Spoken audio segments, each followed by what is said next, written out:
और बड़ी खबर बता दूं, क्योंकि पाकिस्तान के एयरफोर्स में इस वक्त जिस तरीके से हड़कंप को लेकर खबरें आ रही हैं, खबर आ रही है कि सीमा की तरफ पाकिस्तानी विमानों की मूवमेंट देखी गई है। पाकिस्तान के ट्रांसपोर्ट विमानों ने भी रात भर उड़ान भरी। एलओसी से लगते इलाकों में पाकिस्तान की ओर से गतिविधियां तेज होती नजर आ रही हैं।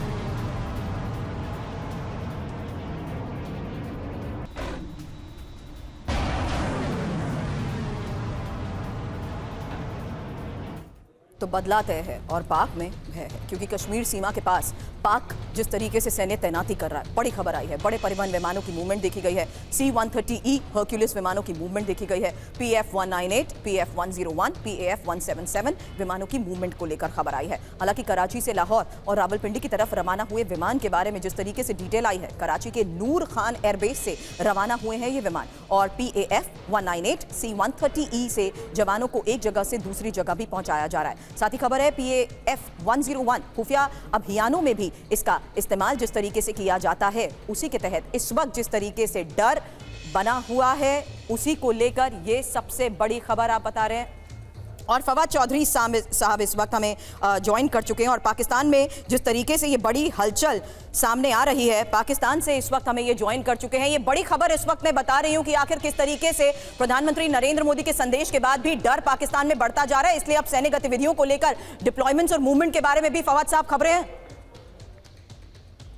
देखिए, यकीनन होगा, बिकॉज जिस किस्म की वॉर मॉन्गरिंग इंडियन लीडरशिप ने की है, जिस किस्म का वॉर मॉन्गरिंग इस वक्त इंडिया से हो रहा है, तो जाहिर है कि इधर से भी रिस्पांस के लिए तो तैयार है। कुछ देर पहले एक जो है वो पत्र जारी हुआ है जिसमें पाकिस्तान ने एक नए मिसाइल का तजुर्बा करने के लिए इंडिया को, जो सारे कंसर्न कंट्रीज होते हैं, जो एक इंटरनेशनल लॉ है उसके तहत ये बताया है कि पाकिस्तान एक नए मिसाइल का तजर्बा करने जा रहा है। आपको पता है पाकिस्तान का जो मिसाइल प्रोग्राम है it's way ahead of India, और पाकिस्तान जाहिर है अपनी तैयारी तो रखेगा।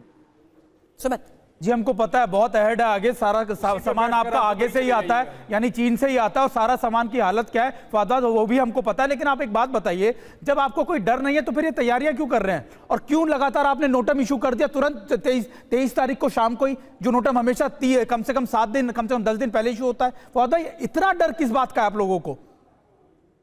नहीं, इसको डर क्या कहेंगे कि मिसाइल का तजुर्बा कर रहे हैं तो डर गए हैं? नहीं, आप ये तो उलट है ना। इसका तो मतलब ये है कि आपको बताया जा रहा है कि अगर आप अपनी जो अपने धमकियां हैं उनमें कमी नहीं लाते, और अगर आप पाकिस्तान के साथ नॉर्मल नहीं करते, तो Pakistan is all set to respond with full might. So देखिए, इस सारे मुद्दे में, झगड़े में असल बात तो ये है फवाद साहब आप ही आधा किलो पौने किलो वाला फवाद साहब आप ही ना आधा किलो और पौने किलो वाला न्यूक्लियर बम बेचा करते थे? जी, वो भी है ना, आधा किलो और पौने किलो वाला। इंशाल्लाह नौबत नहीं आएगी। हाँ, मैं वो भी है, वो इंशाल्लाह उसकी नौबत नहीं आएगी। इसको आने भी नहीं एटॉमिक वेपनरी कहा जाता है। अब आप समझ गए ना, आपने खुद ही कह दिया ना, मॉडर्न पूरी दुनिया तब भी जान गई थी जब आप पाकिस्तान सरकार के नुमाइंदे थे, और उस समय आप आधा किलो और पौने किलो वाला न्यूक्लियर बम बेचा करते थे। तो देखिए, वो भी पाकिस्तान सब कुछ ही देखिए ना, अगर जंग होती है फिर तो सभी कुछ होता है ना, फिर सब ये तो नहीं होता कि आधा किलो वाला नहीं चलेगा, किलो वाला चलेगा, या किलो वाला। मैं तो कहता हूँ कि पाकिस्तान में देखिए, बड़ी सीधी बात है, कितने इसकी बड़ी सीधी बात है। देखिए, अमित शाह साहब जो हैं, असल में तो एक इंटेलिजेंस फेलियर है अमित शाह साहब का। वो अपनी सारा इल्जाम आप लोगों का, हर बार आप आतंकवादी घटनाओं को अंजाम देते रहिए, और हर बार आप ये इंटेलिजेंस फेलियर का रोना रोते रहिए। आपने मुंबई में भी ये किया, आप लगातार उरी में भी ये कहते रहे, अब दोबारा से आप यही बात कह रहे हैं इंटेलिजेंस फेलियर। मतलब आप भेजते रहिए, आप हमारे आम लोगों को मारते रहिए, और हम ही पर कहते रहिए आपका इंटेलिजेंस फेलियर तो है ना। वो सिर्फ इशू ये है कि मोदी जी ने और अमित शाह जी ने आप जैसे लोगों को बेवकूफ बनाया हुआ है। हमें बेवकूफ, मुझे लगता है कि पाकिस्तान के लोगों को आप लोग बेवकूफ बना रहे, पहले आप बनाते रहे, अब दूसरी सरकार बना रही है, और सारे के सारे बेवकूफ बनाने का जो ठेका है वो पाकिस्तान आर्मी ने ले रखा है। हर कोई पाकिस्तान आर्मी जब भी वीक होती है, जब भी लगातार उसको लगता है कि वो एक्सपोज हो रही है, वो लगातार ऐसे अटैक करती है और फिर उसके बाद छुप जाती है और आप लोगों को आगे कर देती है ये बताने के लिए कि देखिए हमारे यहाँ तो कोई रहता ही नहीं, ओसामा बिन लादेन भी हमारे नहीं रहा, हमारे यहाँ पर हाफिज सईद भी हमारे यहाँ नहीं रहता, दाऊद इब्राहिम भी हमारे यहाँ नहीं रहता, हमारे यहाँ तो कोई रहता ही नहीं, हमारे यहाँ तो शांति प्रिय सारे आतंकवादी रहते हैं, उनका अपना अपना गढ़ है, वो उधर ही खेलते पढ़ते हैं और वहीं से निकल जाते हैं। आप लोग तो ऐसे छुपाते हैं और दुनिया को पता है, हर दुनिया का देश आज के टाइम में सबसे पहले अगर आतंकवाद का नाम होता है तो पाकिस्तान की तरफ उंगली उठाता है। वो हर बार कहता है कि यह आतंकवादी कहां से निकला होगा, यह आतंकवादी घटना कहां से होगी, उसका लिंक सीधा पाकिस्तान से जोड़ता है, लेकिन फिर भी आप लोग छुपाते हैं। आपको लगता है कि शायद आपने कबूतर वाली स्ट्रैटेजी अपना लिया, आंखें बंद कर लो, दुनिया को कुछ नहीं पता लगने वाला, लेकिन सारी दुनिया इस समय पाकिस्तान की तरफ इसी बात को लेकर देख रही है कि पाकिस्तान कभी